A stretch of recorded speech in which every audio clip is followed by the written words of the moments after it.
So this is one of the biggest risk factors for low back pain, right? So the biggest risk factor for low back pain is losing what we call hip internal rotation. So that's the ability of your thigh bone to kind of rotate inwards.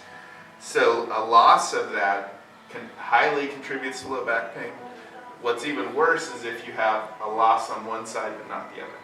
So the thing is you may be really good in one area, but what I want you to pay attention to on this screen a lot is symmetry, right? So what we're going to do, Zach, I'm going to have you go down on hands and knees. So the way that we do this test, you're going to get here in what we call quadruped. So you want your hands right below your shoulders, your knees right below your hips. Ideally, we want to have what we call a neutral spine, which is basically not really flexed, not really extended, somewhere in the middle. And then what you're going to do, you're going to take your feet and rotate them out. Right? So that is internal rotation of the hips. Right? So ideally, we all should have between 30 and 40 degrees of this range of motion. So what we want to have you do is you're going to look back and you want to see, can you see all 5 toes? Right? So that's kind of our estimate that we're going to use. And then I want you to look and see, can I see all 5 toes and some air on the right side, but I can only see 3 toes on this side? That's a problem. So what we want to look at is first, can you see all 5 toes? And then second, does it look like they're equal? So let's go ahead and have you guys try that. So first we'll go down on hands and knees. We want to make sure the hands are right underneath the shoulders, knees right underneath the hips. Good. And now I want you to spread your ankles away from each other without moving the knees. Or without spreading the knees. Yep. So you'll go just like that. Yes. So this is, women tend to not have a lot of tightness in this area. If this was a room of even 2 men, I bet you both of them would have issues with it. But what we want to look at now is symmetry. So we've got a little bit of tightness on this side here. This hip is moving a lot more. A little more limited on here, but not much. And both, these are both passes, but you would still want to look at your symmetry and consider it, if you're asymmetrical, consider that like a fail and spend some time working on these. So now that we've got our baseline here, now let's go through our correctives. So the muscles that are going to be causing those problems, that are going to limit that range of motion, are on the side of our hips and also kind of right in our butt, right on the outside of our butts. So we are going to work on those. So the first ones that we're going to work on is our side muscles. So these are basically like when you put your hands in your pocket, you're basically on top of the muscles that we're going to be working on first. So what we'll have Zach do, he's going to go ahead and lay on his side. We're going to put the ball down. He's going to sit on top of that. And we're going to kind of roll around. So these muscles can be a little tender, so I would always kind of go slow. These are definitely ones where more isn't always better. I've gotten a little overzealous with the lacrosse ball and been limped for like a couple of days afterwards. So we definitely want to I have to take tell your people time. I get overzealous with the lacrosse ball. And if you guys feel your heartbeat under the lacrosse ball, get off at that specific spot. It could be near your femoral artery. Yeah, there's some big arteries in this So area. make sure you're on muscle before you kind of let all your weight in.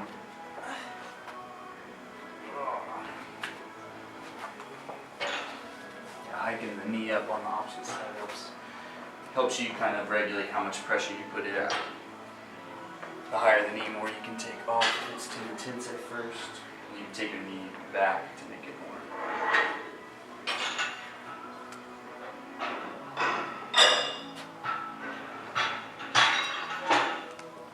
Yep, and so So just find those spots, find some of those tender spots and kind of sit on them for a second. And let's do just some deep breathing.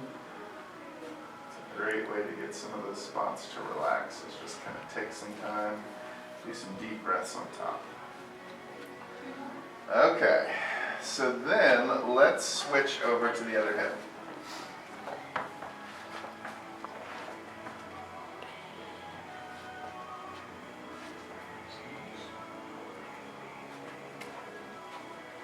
Again, take note if one side's a little more tender than the other. And maybe if it correlates with which side was more limited when you looked back at your feet.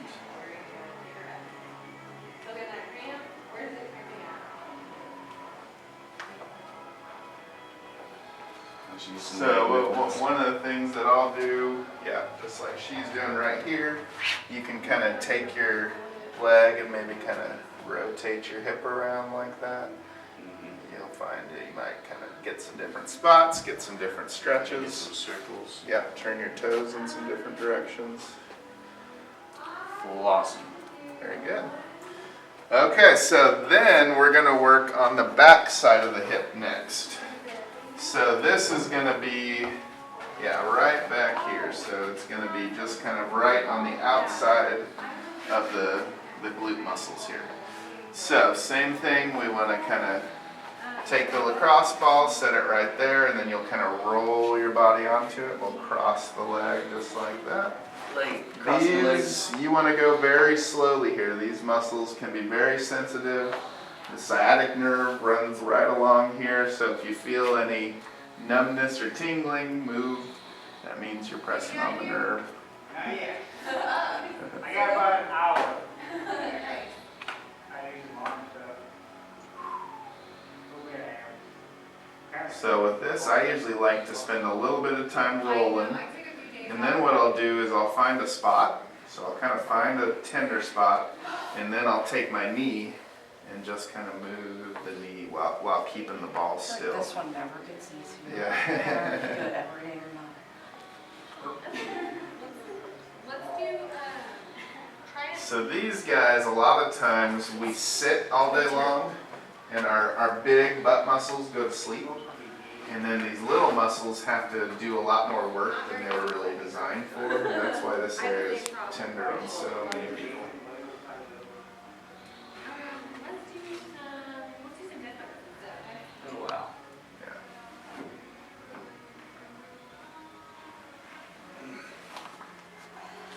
All right. So this one, did you guys already switch to the other side yet? Yes. Good. Okay. So now that we've loosened up those muscles, now we're going to do an exercise that helps to stretch them. So the next one we're going to do is what's called a shin box. So we'll have Zach go ahead and demo this one. So Zach, I'll have you walk him through it. Alright, so we'll bring the knees up, a little wider than hip width, feet a little wider than knee width, so you got a nice little reaching. What we're going to do is we tall through the crown, try to keep your breath going, don't hold your breath in any of these positions. What we're going to try to do is lay one knee to the opposite heel, making kind of, again, that 90-90 thing we talked about earlier. Goal is to get these to really settle. Maybe we just go to here, and sometimes if we are limited, I like to add the arms behind us so that we can kind of help while we work on that opening. And then we'll go back through and we check both sides. Usually one's a little different than the other. Top knee, when it's really high up, we want to kind of get that down over time. Again, we can go for here. Use that 3 breath rule to kind of take you a little further after every exhale. Maybe get a little more opening, not forcing it, just see if it naturally is drive-throughable. And eventually you want to be able to get tall through the crown through this whole range of motion, back and forth, with very slow, controlled motion of the legs. You don't want to flop into any of this. And we'll go about 10 per side. Spend a little more time on the side that's more limited. Kind of think about drawing that knee down to the floor. So that's another thing at the end. If you do have that little bit of a hop, just actively go through some repetitions, maybe even come up a little, push it back down, kind of work it open. Sometimes Sometimes it's not mobility, it's just some muscles are going, "Oh, I don't know about this," and if you move them around a little bit, they relax, lighten up. Nice. And notice how your hip follows your knee, so take that knee down again, or go this way, and try to touch it to the floor. That follows, so you kind of want to imagine that opening, so both of those sitting down over time. Nice. Check the other side. And that's kind of something you can spend some extra time with. Nice. Or is that going down a little further? Hold it. Feeling that correlation there with the hip following the knee. Nice. And then from there, we'll go right into our hip rocking. So I'll just have you go ahead. Gotcha. Take them through that. So now we're going to go back onto our hands and knees. Go to our internal rotation, internal rotation. Drop the back a little bit, so we have a little bit of an arch. And we're going to rock back with that. Try to keep the heels from collapsing in like this. We want to keep the heels out just a little bit, and we're going to rock back into our toes, ankles wide, into our hands, back through. So we're getting a little bit, running those tissues we were messing with your range of motion now. Back and forth. You need a pad for the knees. And a key point here would be like for Zach, but let's say when he first did his screen, let's say this hip went to here and this one only went to about right there. Well, what we want to do is when we're doing this rock, we want to kind of try to set that leg out, the one that was restricted, try to get it out to that full range of motion. And then what you'll do is you'll rock only as far as you can, because one of the things you'll notice is if you're tight here, when you start to come back, you'll see this leg start trying to come in because of the way the muscles pull. So what you want to do is get that foot out, and you want to go as far as you can, rocking your hips back towards your heels without this moving. So let's try that real quick. So like here, what we'll do is this was your kind of tight side. So yeah, we're going to set those out. Perfect. And now we want to keep a little bit of a, Coming. yeah, you want to keep a little bit of an arch there. So Good. that one's coming in Sit just a back tad. until, So we're good, putting and then all go of forward. the range of motion that we had before, or just? So as far as you can match both yep, equally. just like So that. take your It back might side as feel far a out little as you bit can. of strain right there. And then That's right at the okay. very end, you'll notice this will try to touch the butt. So just put it back in. And they can move a little bit at the end, but you kind of want to There actively you go. match them, staying out of it. Nice. Keep your head back, a little bit of an arch here. And kind of pay Keep that attention down on the way back and feel that come up toward me. to your hips a little That's bit. as far as we want to go, So because your then the pelvis hips are starts to kind tuck. of coming over to the left side a little bit, so try to go straight back. There you go. Good. Very good. Awesome. So There. let's do about 6 more reps here. If you feel like you can go further, kind of hang out where before you lose this and just do some breathing. Maybe you can go a little further without that hopping up. And what you kind of want to feel here, I had Carmen, who teaches kettlebells up here sometimes.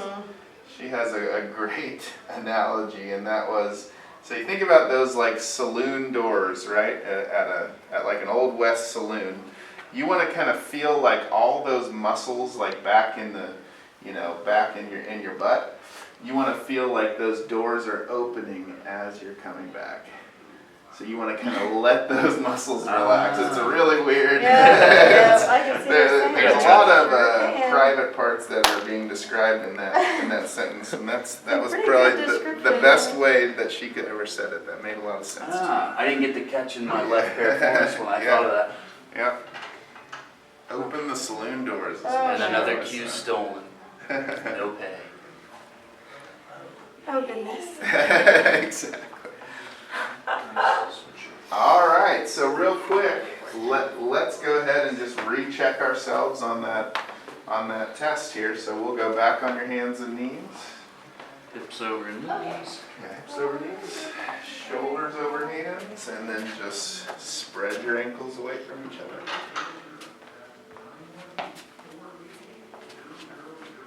And those are a lot more even. Yeah, these are almost identical.